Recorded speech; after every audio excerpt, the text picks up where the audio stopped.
Salut tout le monde, c'est Emmanuel2004, on se retrouve pour une nouvelle vidéo, mais avant n'hésitez pas à vous abonner, à activer la cloche des notifications pour être au courant des dernières vidéos et pour plus de fun. On se retrouve pour l'unboxing de la Kyosho Phaser MK2 avec la carrosserie de la Subaru Impreza WRC de 2002. Donc voilà, on va faire ce unboxing ensemble et ça fait un petit moment que j'ai pas parlé modélisme automobile sur la chaîne. Je compte en faire un petit peu plus cette année, on verra comment ça se profile. Donc c'est parti pour l'unboxing. Donc voilà, on est prêt pour ouvrir la boîte et voir un peu comment ça se présente à l'intérieur. Donc c'est parti, hop. Et hop, voilà la bête. Et c'est parti, on voit vraiment en fait le détail et le souci de soigner la carrosserie dès l'entrée dans la boîte. Et on peut vraiment voir tous les détails.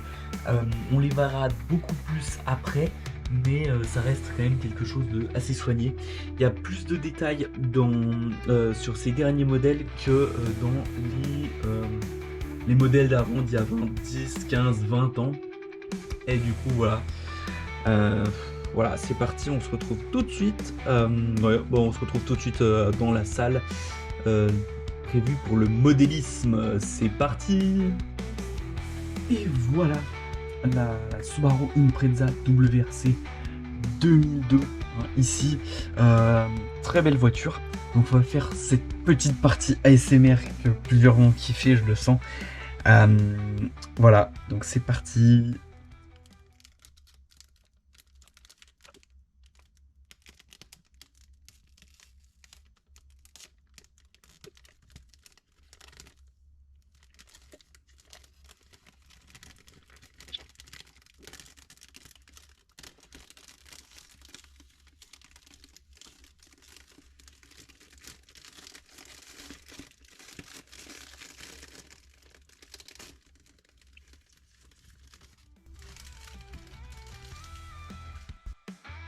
Voilà, donc après cette séquence ASMR longue et ennuyeuse à mourir pour certains, que vous avez pu skipper tout de suite, voilà la Subaru Impreza, la Kyosho Phaser. Donc on voit que cette carrosserie est pas mal détaillée, on le verra juste avant. Par contre, au niveau des attaches sous la voiture, c'est quand même assez bien pensé. Bon, alors si j'y arrive... One eternity later. Voilà, donc en gros, en fait, ça ressemble à ça, les attaches qu'il y a. Voilà. Donc pour la petite histoire, c'est en fait fixé avec un Serflex à l'arrière, à l'avant, avec une petite plaque en plastique. Je sais pas s'il faut les garder, on verra ça ensemble. Donc c'est parti, je vous retrouve juste après. Voilà maintenant la Subaru, la Kyosho Phaser, bien dans son jus. Donc voilà, on voit vraiment la carrosserie, comment elle est détaillée. Déjà, ne serait-ce qu'avec les essuie-glaces, déjà, comme on peut le voir, ici, c'est juste excellent en fait. Ils ont pu reproduire vraiment les essuie-glaces. Ok, ça a l'air pas si réaliste que ça, mais en fait, si, en vrai, franchement, ils ont vraiment pensé à faire pas mal de détails au niveau des essuie-glaces. C'est juste excellent, je trouve. Puis en fait, voilà, au niveau aussi de l'aileron arrière aussi également. Enfin franchement ils sont bien améliorés même à l'intérieur des phares. Mais du coup voilà, c'est excellent, je trouve ça vraiment très joli. Ils ont vraiment assuré autant dans le détail. Et du coup voilà, c'est ce qui rend la chose quand même bien plus magnifique. On n'a limite pas envie de rouler les voitures dans ces conditions. Donc voilà, je vous montre un peu l'arrière comme il fait, mais on voit surtout aussi la garde au sol, comme elle est quand même assez haute, puisque c'est des suspensions d'origine qui sont avec des ressorts plutôt longs, donc ce qui fait que la garde au sol se rehausse un coup. Donc voilà, ce qui fait vraiment c'est un peu un off-road, un peu comme au WRC finalement. Et là on voit vraiment l'intérieur des phares en fait, et en fait après coup on peut acheter un kit même ici, donc les petites veilleuses avec les feux de croisement et route qui sont vraiment quand même assez détaillés. Puis on peut justement acheter un kit qui permet d'installer des LED dessus pour faire un côté plus réaliste à la voiture. Déjà que c'est quand même assez réaliste et assez soigné, je trouve. Donc on va aller vraiment dans les détails sur cette voiture. Donc voilà, je vous retrouve juste après. Voilà, donc là, on se retrouve vraiment pour les détails. On voit ici, je ne vais pas trop approcher sinon la qualité va baisser, mais on voit vraiment les petites ampoules. Donc c'est le kit LED à part, hein. Enfin le kit LED est vendu à part. Même les essuie-glaces, on peut voir ici, franchement, ils ont fait fort sur ce coup-là. Même aussi au niveau, ça c'est pas de nouveau, ça date déjà de quelques années, les disques de frein qui sont visibles. Également sur la Kyosho Phaser MK2 avec la carrosserie de l'Alpine. Il y a eu quelques améliorations vite fait. Mais on peut même voir les détails, vraiment les sponsors, et même surtout la prise d'air. Mais aussi également la deuxième petite prise. N'hésitez pas à me dire à quoi ça correspond. La petite prise en chrome, mais globalement c'est même... Enfin voilà, en gros en fait c'était pour vous montrer le détail. Je vous montre aussi également l'arrière, évidemment.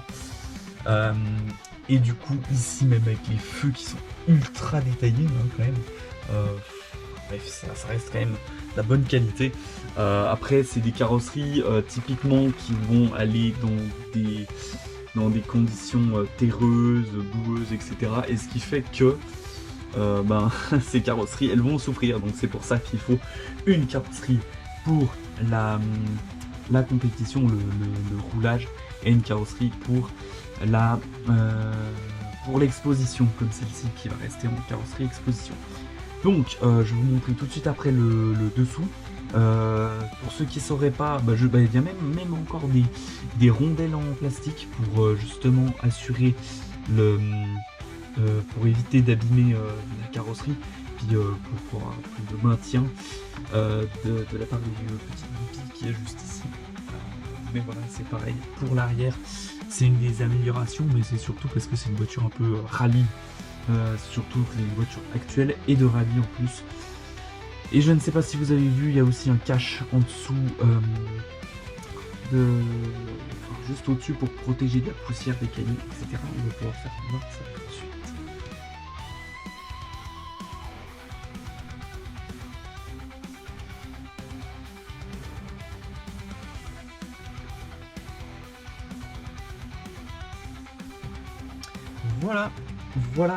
Voilà la bête. Voilà le dessous sans carrosserie. Alors on retrouve tous les éléments de la Kyosho Phaser standard qui est justement... Alors je vais porter un peu la voiture. Ah.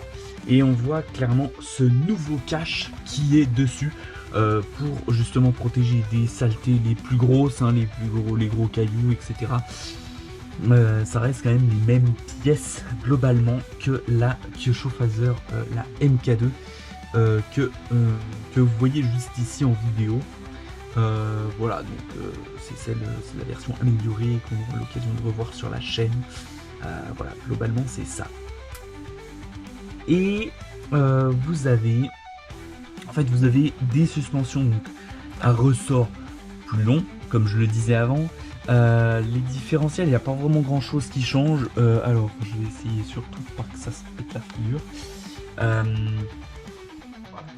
Et en fait on voit vraiment, c'est surtout les suspensions qui font la différence. Globalement ça reste le même châssis, les mêmes pièces. Il y a juste peut-être quelques différences au niveau des pièces, on le voit ici.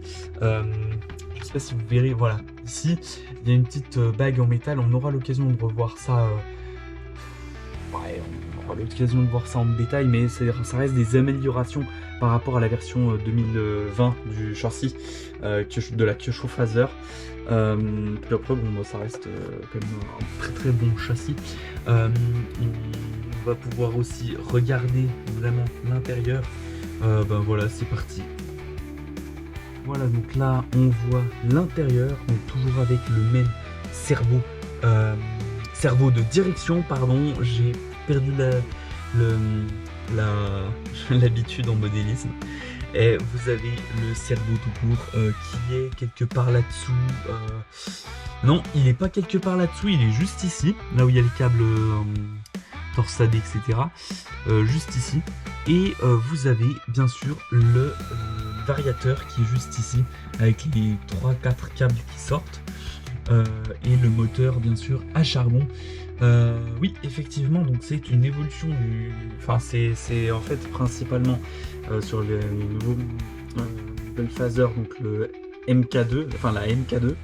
Ce châssis, ce type de châssis reçoit un moteur au charbon, contrairement à la Phaser VEX, du coup, KX1, KX2, etc., qui ont reçu un moteur brushless. Donc ça, c'est un moteur broached.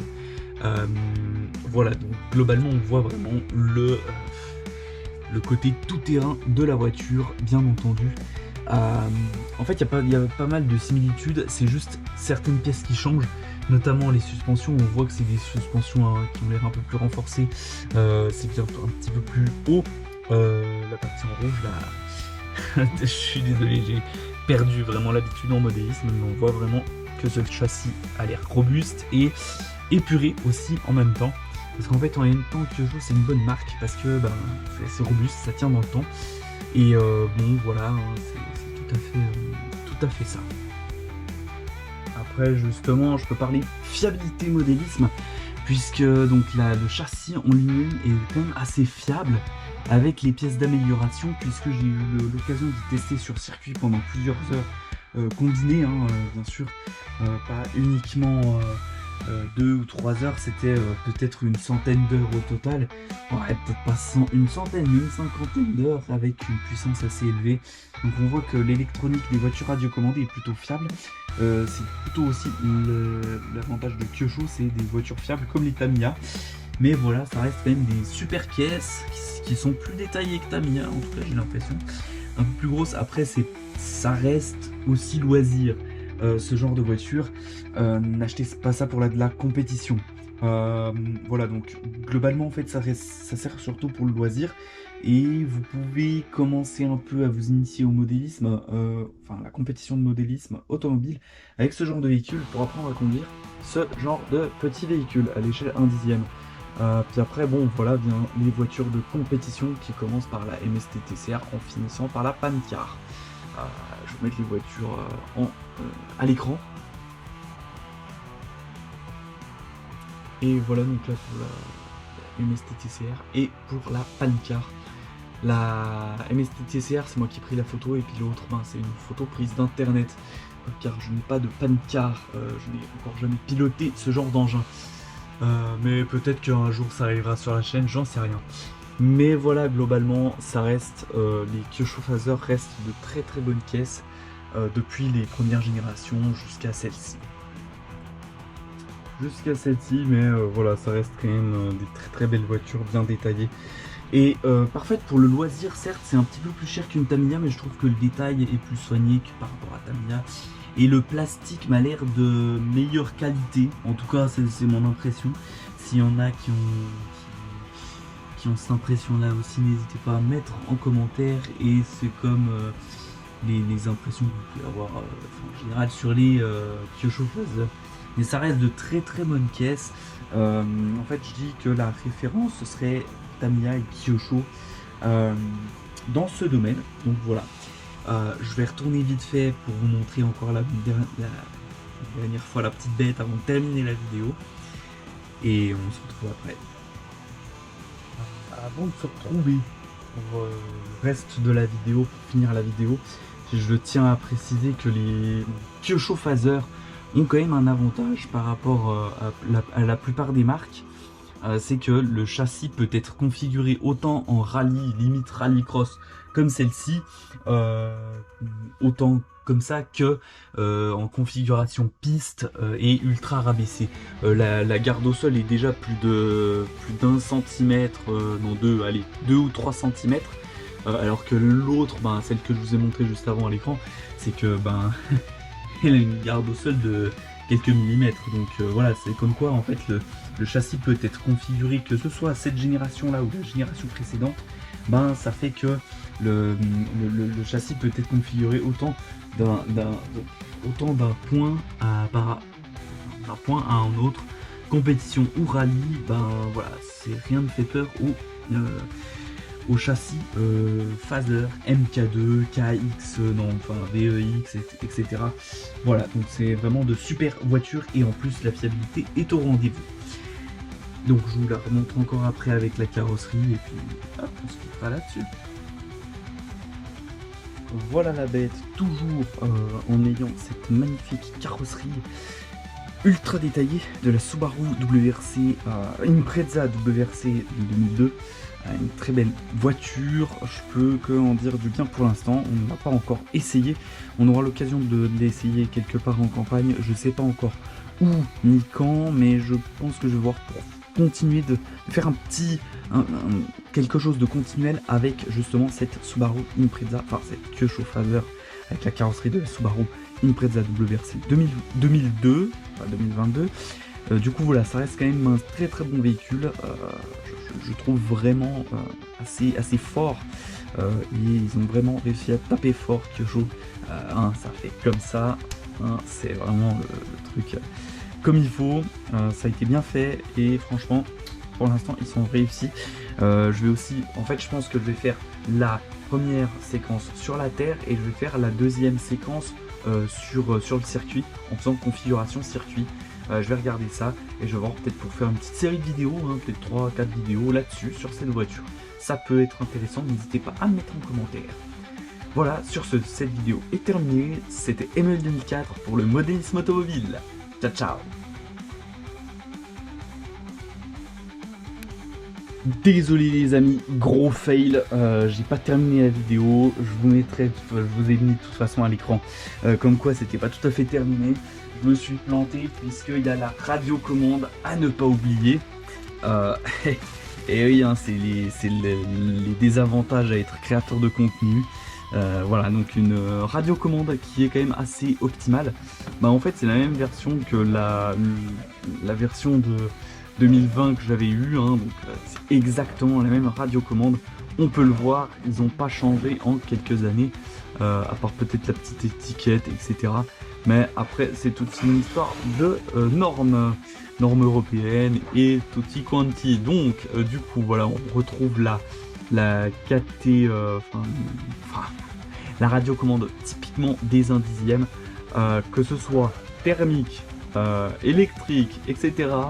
En fait, ça reste ce type de radiocommande de chez Kyosho. Donc, ça reste quand même une bonne radiocommande, facile de prise en main. Voilà, donc ça reste quand même des bonnes. Hop, on peut faire facilement piloter avec ça. Donc ça reste quand même assez cool. Donc ensuite, c'est pas tout ça, c'est qu'il y a encore certains éléments. Donc ça, bon, le manuel, etc. Par rapport au chargeur, on s'en fout. Vous aurez ça aussi, donc vous aurez le temps de le lire. Je vais pas vous saouler avec ça. Voilà, ensuite on a ici le manuel, le Saint Graal, la bible de chaque modèle réduit, que ce soit Tamiya, Kyosho, le manuel tout court. Donc ici en fait on a le manuel, donc si vous avez une pièce qui pète, vous pouvez aller au magasin en acheter une en ayant la référence de la pièce. Puis après bon, si vous voulez pas faire réparer, c'est pas mon problème. Enfin bref.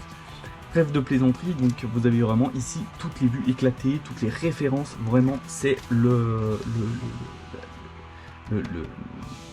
manuel idéal, la bible idéale pour chaque modèle réduit. En gros c'est ça. Ensuite on a des petites pièces aussi en option en fait, qui sont déjà dans le packaging de chaque modèle Kyosho. Donc quand j'avais eu la Kyosho Phaser MK2 avec la carrosserie de l'Alpine, j'ai eu aussi ces disques de frein qui sont en fait d'une, si vous voulez, c'est pour réduire la voie. Donc la voie c'est la distance entre les deux roues dans le sens vue de face. Voilà, et du coup vous avez plein de petites pièces, soit de rechange, soit en option pour justement améliorer la voiture selon vos préférences. Il y a aussi une petite clé vite fait pour justement faire en sorte qui peut vous servir aussi pour le modèle. Et voilà, c'est tout. En fait, il n'y a que tout ça dans le packaging. Je suis désolé du gros fail. Concrètement, d'habitude ça m'arrive pas. Mais là, sur ce coup-là, j'étais au bout de ma vie. Donc voilà, si je la retrouve, c'était la Subaru Impreza by Kyosho. Voilà, c'était ME 2004 et cette fois c'est la bonne. C'était ME 2004 pour le modélisme automobile. Ciao ciao.